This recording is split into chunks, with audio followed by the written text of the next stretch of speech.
Ako personally, pwede ko sabihin matibay naman, okay, ang CVT transmission. As long na gagamitin mo siya ng tama, i-maintenance mo siya ng tama. So paano ba yung paggamit ng tama?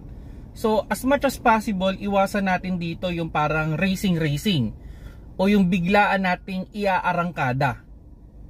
So yan yung isa sa mga top reason kasi kung bakit mabilis nasisira yung isang CVT transmission, dahil nga ito is consist siya ng pulley tsaka ng belt. So pag pinuwersa natin yan ng takbo, pwedeng masira yung ating belt. Then yun, proper maintenance. So medyo masela ng konti sa transmission oil o CVT transmission ang isang CVT na automatic.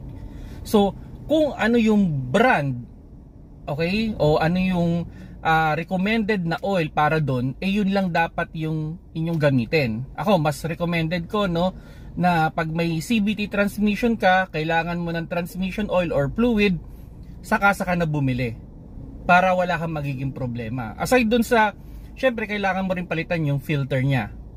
Then, isa pa sa maintenance ng isang CVT transmission or automatic na CVT is dapat laging maayos yung cooling system natin. So connected din kasi yan sa ating radiator para hindi nag-o-overheat yung ating automatic o yung CVT transmission.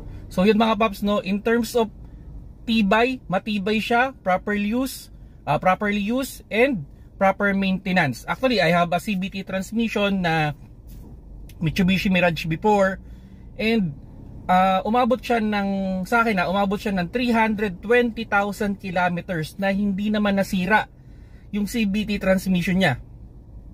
So 320,000, 'di ba? Ang laki ng tinakbo nun. And may mga iba pa na may mga nakita pa akong 200,000 kilometers yung mga tinakbo na hindi naman na open yung kanilang CVT transmission.